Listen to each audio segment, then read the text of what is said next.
Hey everybody, and welcome to Tales from the Clinic. This is a new podcast hosted by Dr. Molly O'Banion and myself, Ashley, just a regular gal. The premise of this podcast is all things pets and veterinary medicine. Dr. Molly is here to do that part. I am here to make sure she's using words us regular people can understand. Each episode we will dive into different aspects of veterinary medicine, interesting cases seen at the clinic, and just general advice on pet ownership in hopes of educating and giving a glimpse into our world. So, let's get started.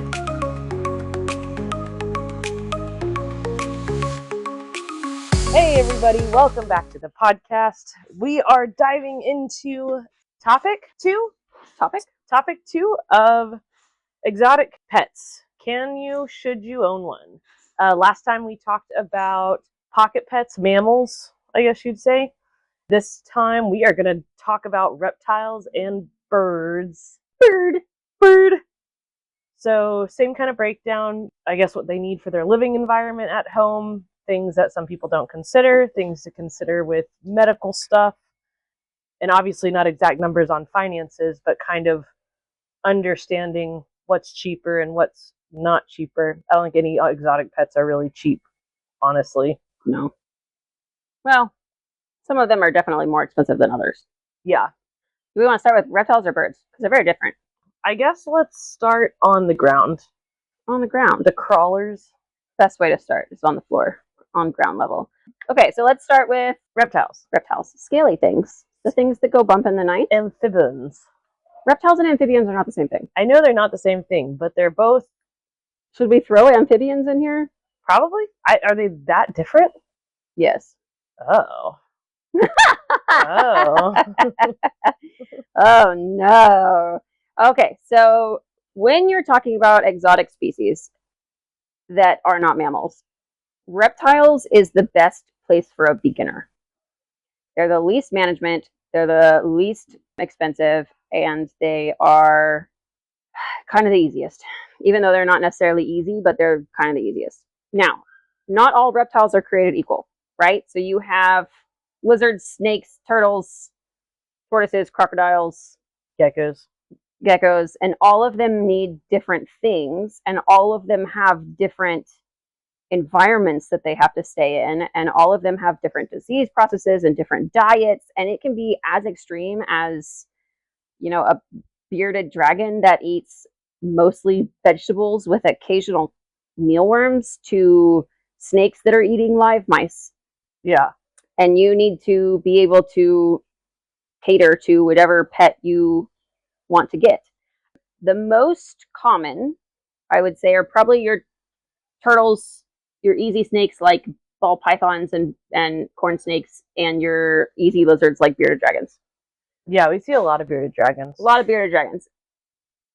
The main problem that we see with these guys is, well, the main problem that we see with all reptiles and bird species is husbandry. 90% of the health issues that they come to me for is because something in their environment is not being monitored correctly.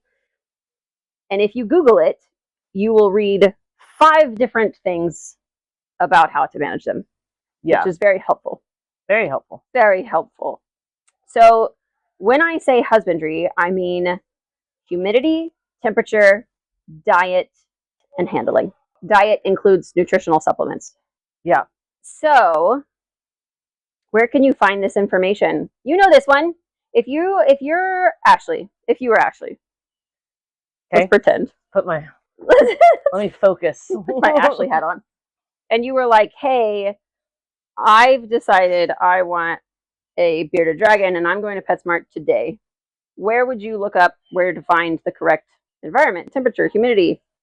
The veterinary partner. Vet Partners is a public free website that has husbandry, like basic husbandry info on most of your everything pet species. It's not going to have like husbandry info for monkeys and stuff like that, but your pets that you can go buy at PetSmart. It will have temperature, humidity, diet, all of those things, what to expect for lifespan, how friendly they can be, if they're easily handleable by children. All of that information is free ready to access, and it is written up by veterinary professionals that have a lot of experience in these species. So I would say do that over Google, like just plain Google for sure. Another good website is the Lefeber website. They have awesome stuff for exotics. Lefeber. They also make their own foods and their own vitamin and mineral supplements that are wonderful. Okay. So I'll put a link on that one again. Yeah, go look up those things if you're wondering.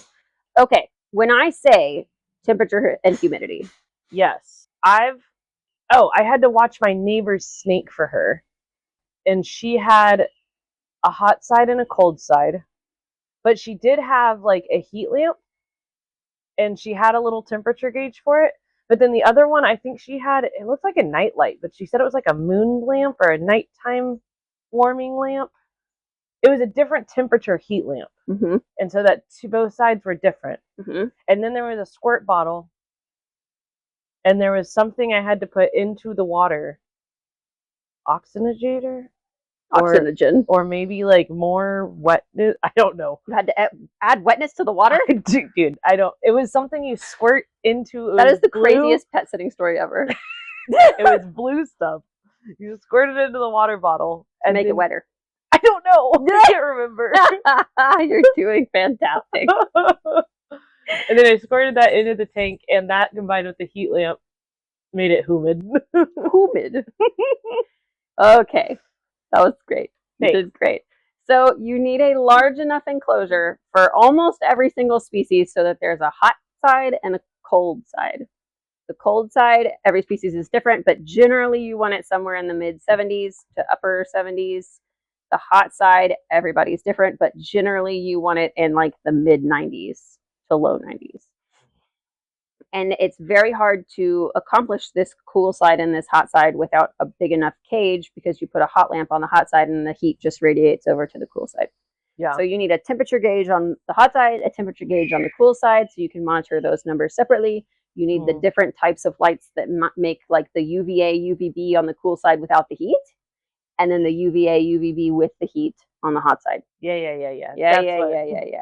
So then humidity, yes, the spraying the cage however many times a day it takes to keep it humid is always fantastic. A lot of people will put water sources, so like their water bowl underneath the heat lamp so that it like is constantly evaporating, and that adds humidity. Soaks, like putting the actual animal in a warm water bath every so often also adds to their general humidity and water intake, which helps too. Okay. Some people will have real vegetation in there, like mossy type stuff that will, like, you can spritz and it will hold on to moisture for longer periods of time too. Okay. Kind of like that peat moss that you put in soil for plants that need a lot of whatever. I'm not a plant person. You know, those plant things. I think also something else to consider, especially like here in Texas, was my neighbor, like she is very comfortable in the heat and humidity. So her apartment is constantly, like the lowest she goes is 76. Yeah. And like that's because if you keep your apartment, like for me, if I could afford it, my house would be 65 at all times. Yep. And even with heat lamps, that's not going to get the job done.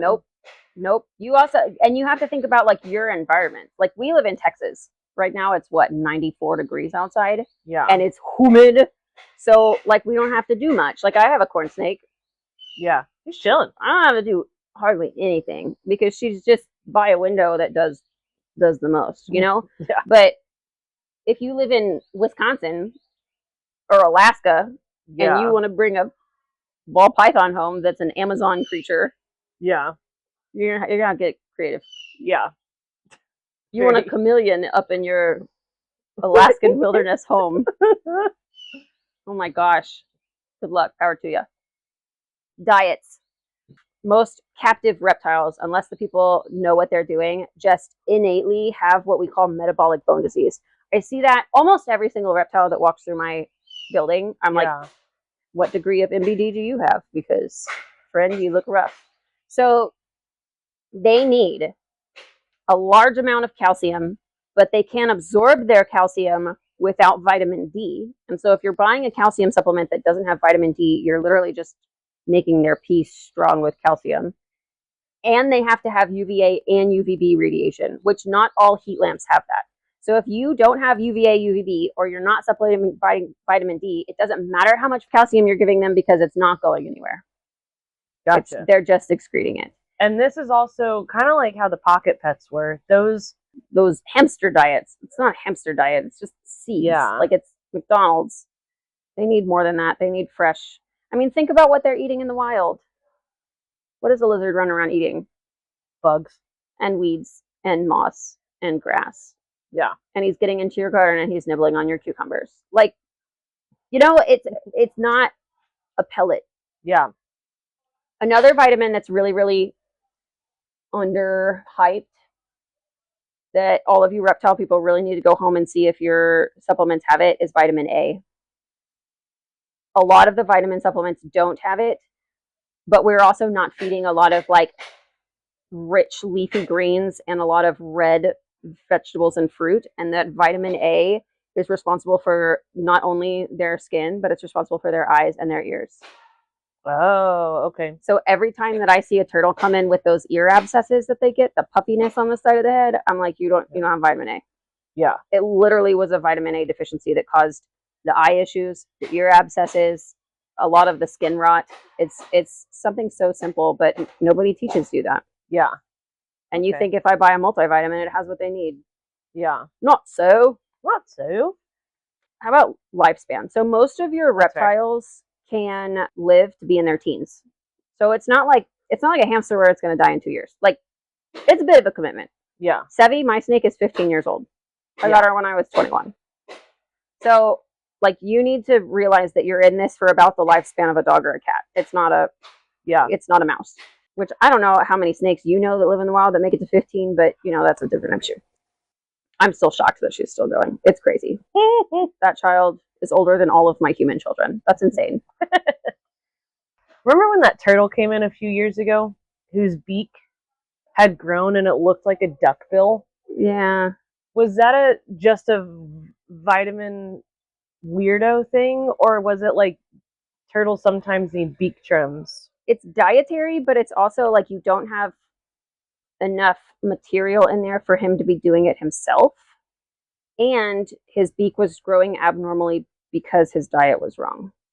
Oh, so it was a combo. It's a combo of things. Okay. But yes, their beaks, not lizards and snakes, but the turtles and the tortoises' beaks will keep growing their whole life. And if their diet is insufficient, then it grows at abnormal angles. And so when they're eating, it's not like being shaved down. Same with bird. And then if you have like snakes and lizards and stuff, they get dysectasis, where they're shedding. So like they shed, and every species sheds at a different rate, but their shedding can become abnormal. So a snake is literally supposed to shed starting at its mouth and just pull all of its skin in one piece and just slither out of one long skin tube. Yeah. And you're supposed to be able to see like the face on the skin tube, like all the way to the tail, just one long piece. Yeah. A lot of times when they have any sort of malnutrition, bad humidity, bad temperature, all of that kind of stuff, they'll shed in pieces. And then some of those sheds get stuck, and then they cut off blood supply to the healthy skin underneath. So like we have geckos come in all the times that have skin that didn't shed off their fingers and their toes. Yeah, I've seen that. And then it cuts the blood supply off of the toes and the toes fall off. Okay. Like, so whenever, because I hear a lot of times about, because we'll get calls sometimes where the owners are like, oh, I think I need to bring my animal in. His toes are falling off. They were talking about like it was doing its shed.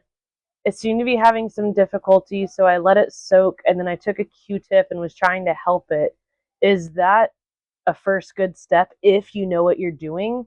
Or is it like, no, they should already be coming in because it's supposed to just come off easy? Well, it depends. Is this a chronic issue that happens every single time? Because then you have a big underlying metabolic issue that really needs to be addressed. Is this the first time? And maybe you can, do a little bit more research, make some adjustments, and you can help them out of it, and it might all be fine. And where is the shed getting stuck? Is it stuck inside the eye? Because I've had people take like forceps and try to pull it off and the eyeball pops out. Like that's not ideal. Or is it just on the back, and you can take a little bit of like Vaseline and a Q-tip and kind of rub it off. Yeah. You know, Okay. that's fine. Don't go digging in the eye with the forceps, please. I can't put the eyeball back in. It's not an option. Not an option. Snakes tend to have the shedding issues more around their face. Lizards tend to have it more along their feet and their tails. Okay. Just in my experience. And then with the mouth of the turtles and tortoises, Mouth of the turtles. do you have to do like rabbits where you provide things that they can trim their beak on, or should the food be doing that? What is a turtle in real life? Like, what does it do? Like, if you're a turtle, what's your Sunday afternoon meal? I don't know. You don't know? I mean, you asked me what my Sunday afternoon was, and I was like, sunbathing. That's what turtles do. No! What's your Sunday afternoon meal? Yeah, the meal part threw me off. You're going fishing. You're eating fish and you're eating shrimp that have scales and chitinous exoskeletons and bones. Oh, okay.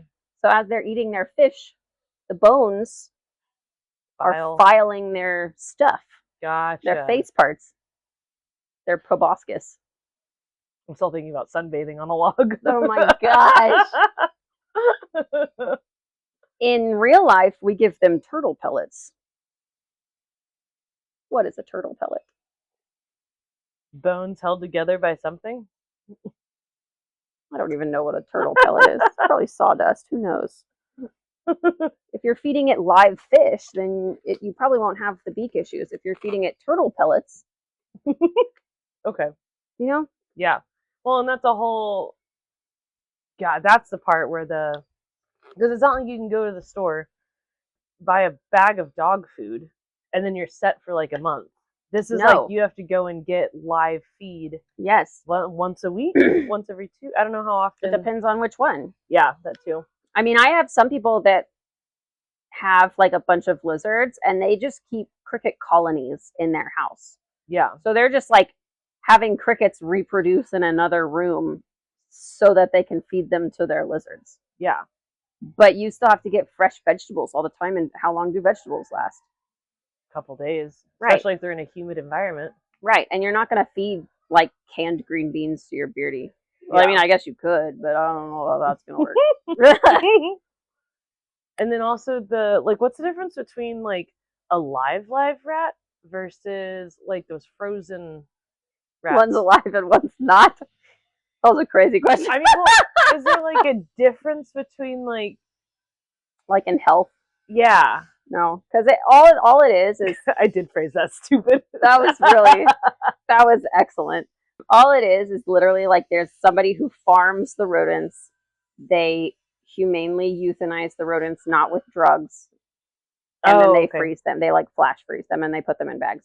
And when you feed them to the snake, you thaw them out fully, and then you feed them. So it's literally just like frozen chicken breast for us. Like it's okay, I get you. It's not like a fake mouse. Yeah, but some people find it. I mean, is there any benefit of if you do like a live one? It's stimulation for the pet. Yes. People think that if you feed live, it's more natural and it gives them, a job and a task, and they're like hunting for their food, right? Because the mouse is moving around and they're having to like stalk it or whatever. Yeah. Personally, I have a problem with sending baby rats to their death every week in my home. So my snake has never had a live mouse in her life. And I've had her since she was like 4 months old. And I'm pretty sure if I stuck a live mouse in her enclosure, the mouse would probably eat her. Yeah. Like, and that happens, by the way. If you're feeding live rats, if your snake doesn't eat it within the first like 12 hours, the rat gets hungry and the rat starts eating the snake. So don't like leave a mouse in there for 3 days and think, oh, he'll eat it eventually. Like, that's not good. And snakes don't heal very fast. So then you have open wound management for months. Yeah. Which is really fun. What about major, and obviously there's a bunch of different medical things that can happen depending on life. But what's I feel like we've seen this in snakes quite a few times. Bladder stones? They don't have like a bladder. What was the thing that we saw? Because we thought like, oh, maybe it's eggs, but it wasn't eggs. They get like fecaliths and uroliths. They're like stones in They're systems, yes, and they act similarly to bladder stones, and you have to like flush them out or break them down, or and it can be a pain in the booty. Yeah. Surgical removal. Dr. Shanks had a snake this week that had a prolapse cloaca, so its little booty hole was prolapsing, and she was like, "Why?" And so she took X-rays, and there was impacted feces and uroliths in the X-rays. And all she did was she took she sedated the snake, The snack? the snake. She sedated the snake, and she did a enema of sorts, and she was able to flush out most of it. Okay. Wow, that's cool. Yeah. But it's because what is the underlying cause? The underlying cause is that snake does not have the correct humidity in its enclosure. The humidity affects its bowel movements. Hmm? If Interesting. you don't drink enough water, you become constipated. Oh, yeah, that's true. Hmm? See, it all makes sense. It's all coming together. It's still just a living thing. They just have different holes. You go to birds? Yeah. So birds. Birds fly. Okay, so birds are very popular. Everybody thinks that they're pretty and they're sing-songy and they're fun, so they have them in their house, which is fine. But birds, you actually have to make a lot of changes to your home in order to keep safely. And I don't think that most people realize that they have to do all of the things that they have to do. I don't think I would have realized. You still don't realize. We're getting there. Let's learn. So birds need the same-ish, well, How about this? Lifespan. yes, that's beautiful. The lifespan of a bird is significantly longer than most other species. Not all birds, because all birds are not created equal. You have your little budgies versus your parrots, but some of your macaws and your big cockatoos and stuff, those things can live like 60 to 80 years. Yeah. Like I have clients with big macaws that have to put the birds health and living situation in their will. When I die, I want my 50-year-old macaw to go to Aunt Susan.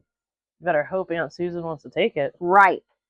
And that's a problem. I have one lady that has two, and her kids don't want them. And she's like, I don't know what I'm going to do with my birds that I've had for 25 years, because Yeah. that's so sad and hard to think about. Some of your smaller birds have smaller lifespans, so they're not as bad. Chickens don't have long lifespans. Have a chicken. Yeah. I feel like they just die from stupidity, though. Get a chicken, pop out some eggs, Gross. cook dinner. Gross. Okay, so birds' lifespan is significantly different. Their diet, most people think I'll just buy some bird seed from PetSmart, will be good. No. They need fresh vegetables. They need fresh fruit. They need whole nuts that they crack open themselves and get into that files their beak down. If you just buy them birdseed, you're going to have so many issues. Yeah. And tell me how many people put broccoli in their bird cage? I did not know that was a thing. Exactly. Nobody does it, but everybody's wrong. Is it the same as the like mammals where it's like bird food is Burger King? Yes. Okay. Yes, it is the fastest of food that you could possibly get them, and it's convenient, but it's not good. It's totally messing them up, and you're going to have lifetime health issues. And that's not cheap. And that's not cheap. And birds don't, like, they're prey species. They don't tell you that they're sick until they're really sick. Oh, yeah. They hide it. So if you have noticed that your bird is sick, there's something big probably going on. Yeah. And that's not going to be, birds are also fragile. So like fixing major health problems on birds, sometimes they just don't make it. Yeah. Where does that, I feel like we see a lot of URI issues with birds. Where does that pop up from? Temperature and humidity. Temperature and humidity. Birds have air sacs, right? So their air sacs are what they use to breathe instead of lungs. Birds' air sacs are super, super fragile. If you like to cook and you keep your bird in the kitchen because that's where the pretty windows are and you like to listen to your bird sing while you're cooking, you're killing your bird because of the fumes from your cooking pans. Interesting. Yes, it can be that simple. If you like candles and you have a bird in a room that's adjacent to a room with candles, you're killing your bird because of the fumes. So you need a empty room that ain't got nothing else going on. Dehumidifier if you're in. No, it depends on the bird. Oh, okay. A lot of our birds that we keep as pets, the pretty colorful ones, are from South America. It's humid as can be down there. Yeah. So the humidity's fine. They like a warmer temperature. So where you said your neighbor likes to keep her house at 75, yeah, the birds would like that. If you keep your house at 69, the birds are going to be too cold and it gives them respiratory infections. Oh, okay. That makes sense. Oh, wing clipping. Wing clipping. Most birds, are birds sold with their wings clipped? Also, let's also clarify, what is wing clipping? So there's different types of feathers. Right. There's the ones out here, and then there's the ones yes down here. Wow. There's no visuals. That was pretty good. Okay, so the ones by your fingertips, if your arms were wings, from your fingertip to your elbow, essentially, those are called primary flight feathers. From your elbow to your armpit, almost, those are secondary flight feathers. And then you have like all of your little pretty accessory feathers around them. But I'm talking like the big feathers at the bottom of the wing, like the ones that are sturdy and stable and have the really hard follicles. Yeah. The primary ones are the ones that are most associated with lift. So if you don't want your bird to fly, like get a lot of air, like be able to go up, then you cut a certain number of the primary feathers at a certain length, and it decreases the amount of lift that they can get when they're flying. So instead of just going up and hitting your ceiling fan, even if they're on the top of their cage and they fly, they'll just kind of coast downward. Okay. So they still can fly. Yeah. They just aren't going to take off. Right. Also, do not attempt to clip wings at home because it's very particular feathers, very particular angle, I think, and a very particular length where you could really do some damage if you don't know what you're doing. It's easy to learn, and if you take your bird to a vet and have them clip the wings once, they can talk you through it, and then you can probably do it on your own. Yeah. But if you're just going to try it by yourself, you can do a lot of damage. Like so a lot of, like, I don't remember how much, but I want to say it's like a third of the blood supply in birds is actually kept in the shafts of some feathers. Yeah. And if you accidentally cut the shaft of a blood feather, your bird can bleed out, and you can't stop it. And like, it doesn't take much to bleed out for them. No, it's like cutting a femoral artery. Like, it's big problem. And unless you know what to look for and what those blood shafts look like, you could accidentally kill your bird. Yeah. Which is sad. Do you recommend wing clipping on all birds or certain birds, or? I have opinions about that. I don't know. Yeah. It's kind of like tail docking and puppies to me. It's like one of those things that's always going to be discussed, but nobody's ever going to win. Okay. We getcha. Like, do I want people's birds flying up and getting attacked by their ceiling fans? No. Do I think that the birds should be able to go outside and have some outside time without being a flyaway risk? Yes, because sunlight is healthy. They need that UVA, UVB. But do I also think it's kind of sad because they were born to do this magnificent thing that we don't allow them to do anymore? Yeah. It's kind of a leave it over there thing. Yeah. Yeah. I mean, it doesn't hurt them. Like, they're not physically in pain when we do it. Yeah. But it's just, oh. Yeah. I get you. How about in a perfect world, we just all build flight cages in our backyard to let the bird do its natural bird thing without being able to run away? Yeah. Big, giant dome. Yes. Glass dome. Then everybody wins. Egg impaction. I don't feel like it's not a very, very common thing. It's a pretty common thing. It's a common thing. Is it diet related? Is it bad luck related? Diet related. Diet related? Most of the time. Diet or humidity. And it is I mean, it's rough. I mean, they can rough. die from the impaction. I know rough. we've had one where we got us unimpacted, but then the shock of trying to recover made things not end well. Yeah. It's not a good place to be. So the ovaries of birds and reptiles, because reptiles get egg infection too. The ovaries of birds and reptiles are very sensitive to minerals and hormones. So a bird, you might have a female bird that never lays an egg its entire life because it's never stimulated to do so. Yeah. And then you might have one that feels like she's stimulated to lay them all the time and lays an egg a day. And it's literally just how that bird feels in that environment, and you can't like talk to them and change their mind. You can't say like, Susie, calm down. Yeah. Right? So a lot of people, and to really get the gender of a bird, because there's so many color morphs nowadays. It used to be like the males were the bright blue and the females were the low dusty gray. Right. We've kind of bred that out of some of the breeds. So a lot of people, like if you get a cockatiel, most of them have no idea if it's a male or a female. Yeah. Unless it lays an egg, and then they're like, oh hey. Yeah. You know? And to find it out, you have to do a blood test, but to get enough blood, you might kill the bird. So it's kind of a gamble you just take. It's not worth it. Just pick a gender neutral name or ask the bird what he prefers. Steve! Charlie! So egg impaction is one of those things that can sneak up on you because you might not know that you have a female because she's never laid an egg, and then all of a sudden she's dying and she can't use one of her legs because the egg is stuck. Yeah. Right? So they ovulate in cycles according to their environment and according to hormones. However, if they don't have enough calcium to correctly make those shells, then the shells are soft and the egg gets stuck. And they can't squeeze enough to push it out. Because it's soft. Because it's soft. Oh, interesting. And then if there's not enough humidity or if they're not warm enough, then their muscles don't work the same anyway.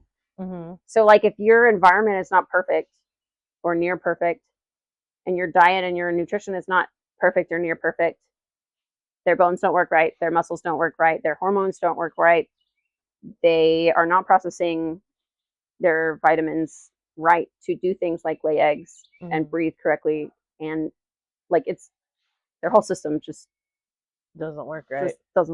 And so it's not like I can say if your egg is bird bound. If your bird is egg bound, just do this and it'll fix it. Because it could be a calcium, it could be a temperature, humidity, it could be a hyperovulation, like a hormonal thing that's going on, and we have to figure out why. Like there's so much. Yeah. Man. I know. And parrots can talk, but if I talk to them and ask them medical questions, none of them ever answer me. Rock.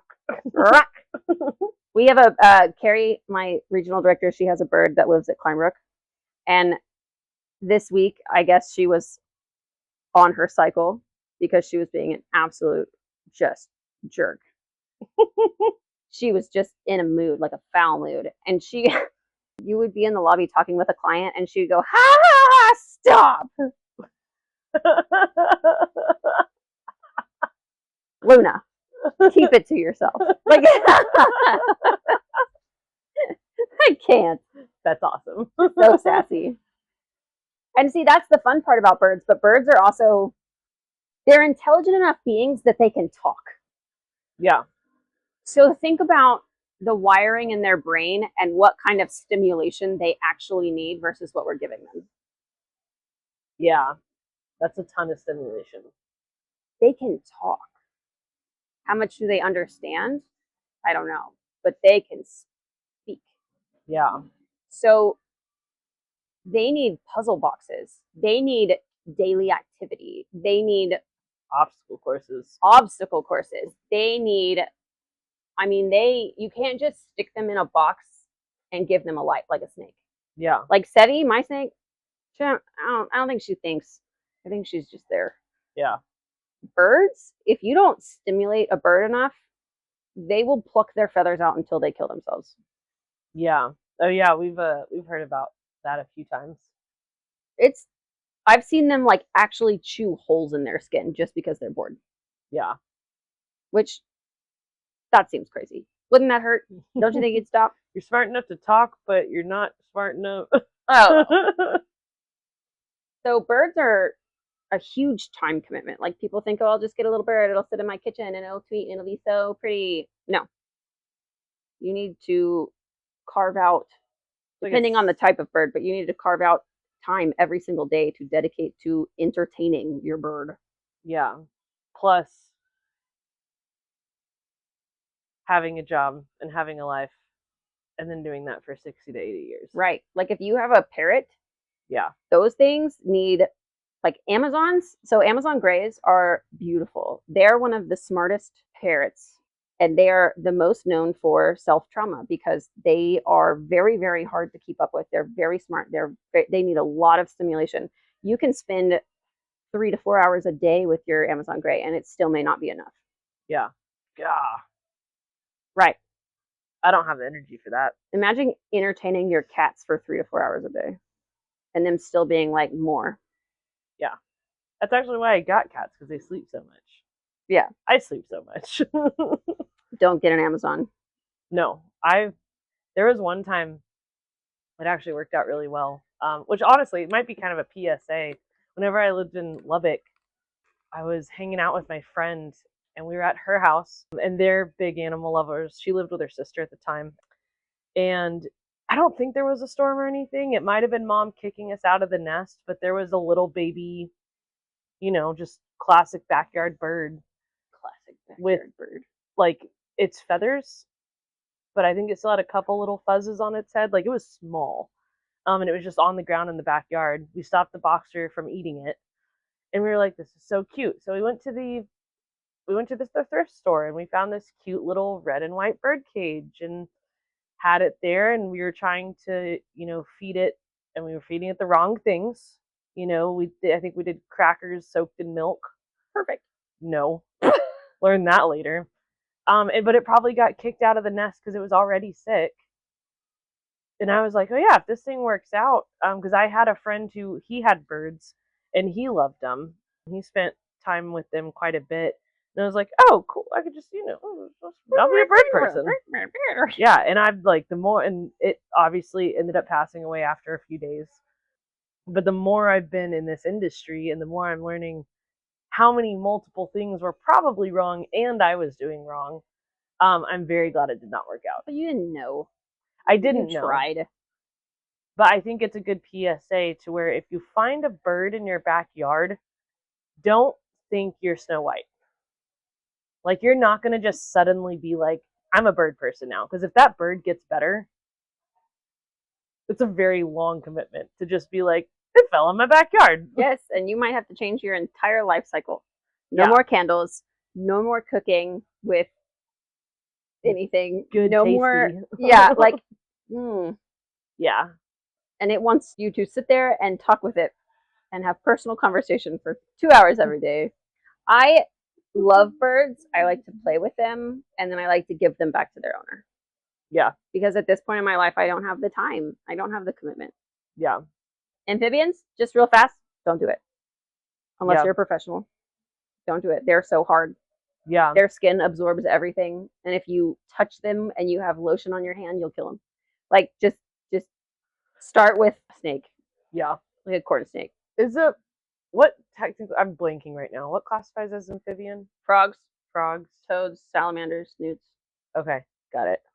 So if you are a newbie and say you really want something that's not a dog or a cat, and you're scared of hamsters, because let's be real, they're feisty.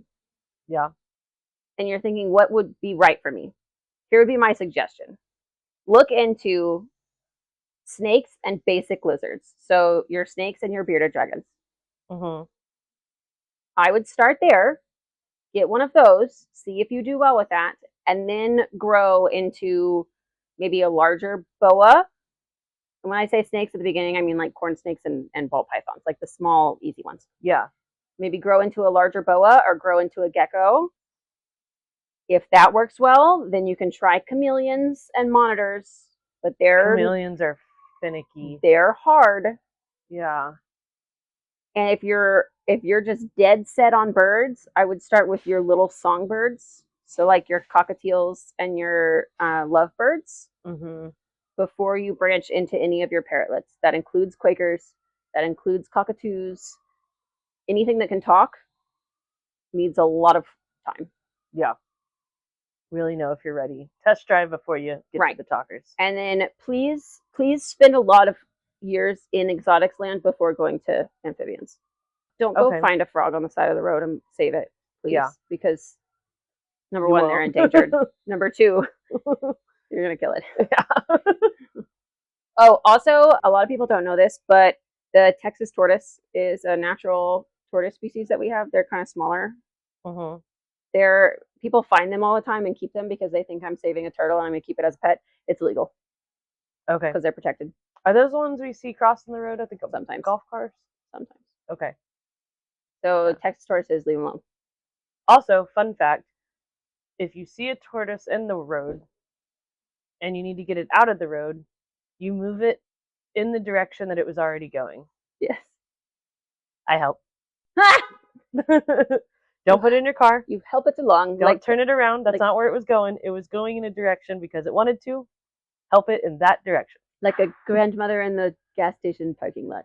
Yeah. You help her get to her destination. Yeah. Oh my gosh. Let's talk about wildlife in one episode. Okay. A lot of people like find little wildlife things that they want to help and save. Yeah. And they don't know the going-ons.